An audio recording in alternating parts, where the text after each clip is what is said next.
Hey everybody, and welcome back to Living Between Paychecks Kitchen. I'm Oz, Jack and Later still in Lake Jackson, and I've been super busy and super sick, so we're going to do a nice simple one, but there's two things today. So if you're here for the grilled cheese, we're going to do the grilled cheese. If you're here for tomato soup, doing that, we're going to do them both, and it's going to be amazing.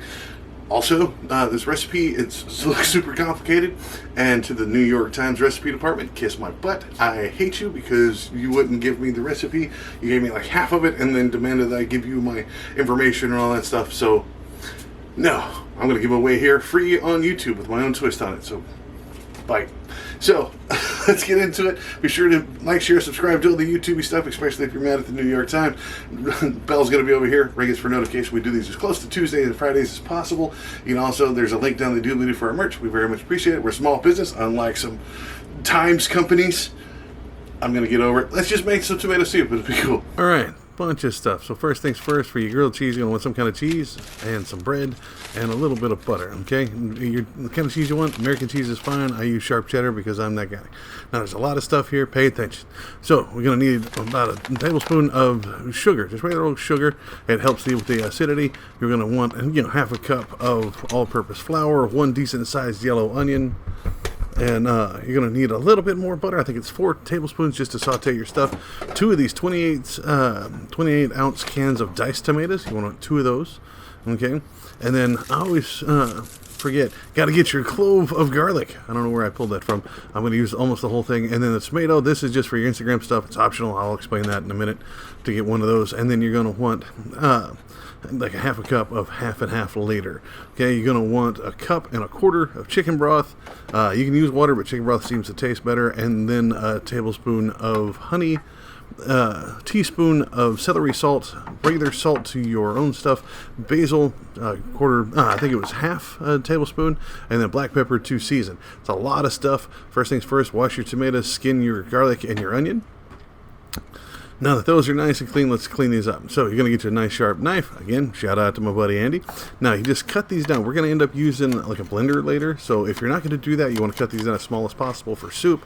But I'm going to use one of those big immersion stick blender things, which has just got me like so spoiled. So cut these down as best you can and then put them on something and set them aside, right? Boom, I put them on my fancy little plates here, okay? Now your tomato, optional, but again, you just want to dice this down, okay? But I'm going to show you this here. Get in here, slice it one way, slice it back the other way. Hey, now it's diced, set it aside. Now this is your perfect time for your Instagram photo. Take your picture and go, hey, I'm making tomato soup from scratch. Hashtag fake knife. Like, just get in there. That's optional thing, something to totally do, okay? So do your whole tomato, set it aside. We're just going to add that later, all right? But again, that's how you get in with social media. Now your onion, this is like a big yellow one, so it's big and flat. It reminds me of the old school champagne glasses and Marie Antoinette's breast. I don't know. That's a weird thing we can look up and talk about later on some of the other socials. But they used to say that, the champagne glass was modeled on her breast, and that was how you get a perfect glass of champagne. And I used to think of the flutes, and I was like, those are weird boobs. And then I found out that the old ones were look like the margarita glasses now that are short and round like this. So I was like, works for sense. Little random trivia. So once you get that nice and diced up, get you a decent skillet, and you want to put it about medium high. We're going to saute those down a little bit. You're going to take 4 tablespoons of butter, put it right in there, and let it melt down. We'll back to it when it's melted. Starts melting down a little bit, still in there fine. Just go ahead and put in your whole onion. Now you're going to saute these down until they start to turn a little yellow, start to break down a little bit, and start to wilt. About 10 to 12 minutes, okay?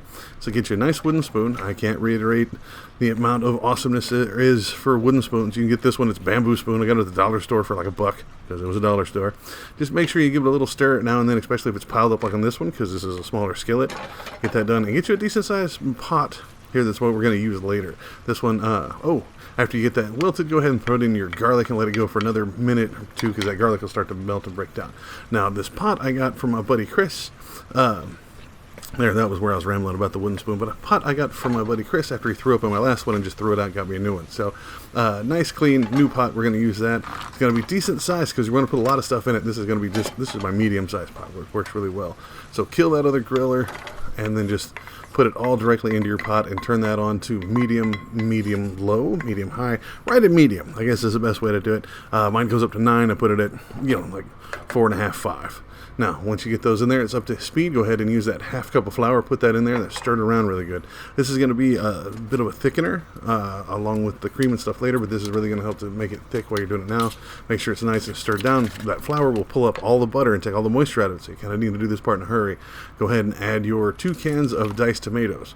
All right, now get that a nice stirred up. Like, see how bright red it is? It starts getting thinner, and it's getting like a brighter color, like an off red, very much pink, very much red versus blue reference there. I apologize. Now you want to go ahead and add your tablespoon of sugar, as much pepper as you want. I ran out. I'd like to use a whole tablespoon of that. Now your basil, a teaspoon of that if you have it. Just go ahead and put that in there. The basil. Shout out to my friend Oregano, who calls herself Basil. And then your celery salt, again, just a tablespoon of that. Now it's salt, so be very careful about this next part when you add your regular salt. Kosher salt was usually called for, but I don't use mine on Saturday, so I think that's close. So just go ahead and put that in there to taste. And then your honey, you want to do a teaspoon of honey. The problem with honey and putting any kind of measuring stuff is it doesn't come loose. So I just stick it in there, let it start warming up, then it'll pull off by itself. Now, and throw in your Instagram tomato. That's what I'm going to call that one now. That's your social media tomato. Get all your honey back in there. Now, your chicken broth, you want to do 1.25 cups into this, okay? Now, if it's worrying about getting too thick or whatever, add some more. Feel free to go ahead and add a little more. If you want a less thick one, I guess you can leave the flour and stuff out if you want just a super runny tomato soup, but I like it thicker. Give this a good stir. Remember, you got all your seasonings in here. You got all the cooking and flour on the bottom, so you need to mix that up, and you want to bring it to a boil. Now, while that's coming to a boil, let's work on our grilled cheese. Let's mind our handles so we don't get burned. So my butter isn't left out, so it's just hard. So I'm going to show you how we used to do this as a kid. You're going to get your skillet and put it about medium high, because you're going to be frying this thing. Get you a butter knife. This is just my bread knife, because that's all I had. And put it on here and try to spread it. If it doesn't spread, don't stress. Just break off little pieces. That's what my dad used to call a bit of butter. And then just put it around the edge of it. It's not going to try to cover every edge of it. That's way too much butter. But just one in each quadrant and one in the middle. Then get your cheese. Be sure to pull that paper out of it. Now I'm using 2. Now we were broke. You use 1, and that's just sad. But I try to use 2 slices. And if you turn it this way, if you've got fancy bread, it works. If you're using this regular broke ass Wonder Bread, it will not. It'll stick out, and you will lose that cheese. So be sure to turn it over and line that cheese up. Okay. Then you get it over here, and you're going to put it butter side down. Don't worry about the other piece of bread. We'll get to that in a minute. But you just take this, butter side down, boom, and it's going to start cooking and warming that side. Now we're going to prepare the other one, get the bread, and then put it on there. So it's not a hurried thing. Like, you're worried about butter falling off while you're flipping around over there. Don't worry about it. Just put it in here. You're going to flip it while it's there. You're going to give it 2-3 minutes. Be sure to stir your soup over here.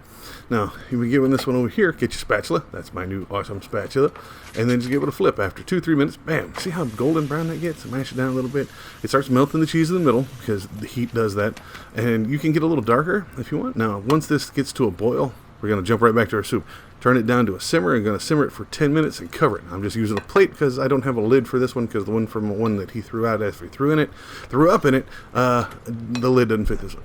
So you can see these grilled cheese. Like, this is the darker color here, or you can go with the light one. I've always liked the light one as long as the cheese melts, but I don't want to like too much crunch in mine. So like, flip it over, take a look at it, boom. It's that light stuff. It's just starting to crisp the edges of it. Perfect for me. So just kill the heat and pull it off of there, okay?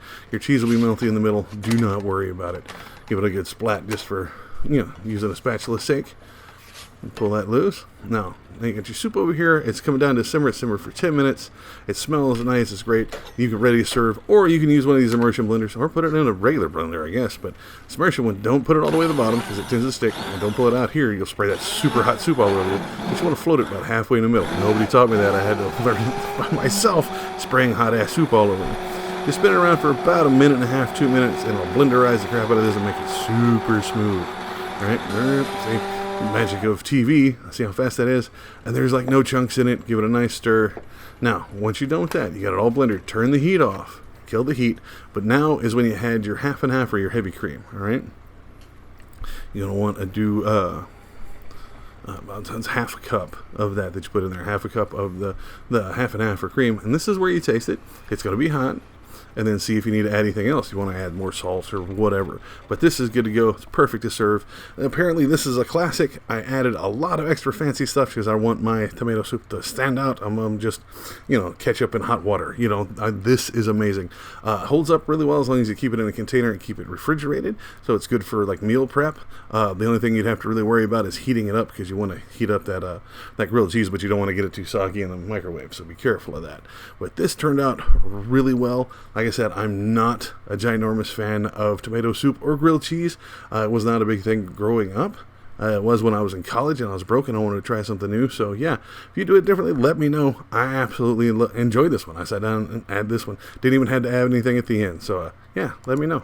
There you have it, man. Classic, I guess it's not classic. I had a bunch of weird stuff from the different recipes, but yeah, tomato soup with grilled cheese, which is something that everybody likes except for me. I don't like tomato soup, but so many of these combined eat it. But if you do it differently, you want to see us do it differently, let me know. Put it down in the comments. That's what they're there for. You can also find me on social media, Facebook, Pinterest, Patreon, where all those are Live Between Paychecks Kitchen. You can find us on Instagram at Live Between. We had to shorten it down over there. And you can find me, Osway Nerdy, on all those as Osway Nerdy, like even over on TikTok and stuff. So I will see y'all next time. Y'all please be safe. Happy Tuesday, and I'm gonna go eat some tomato soup, I guess. Peace.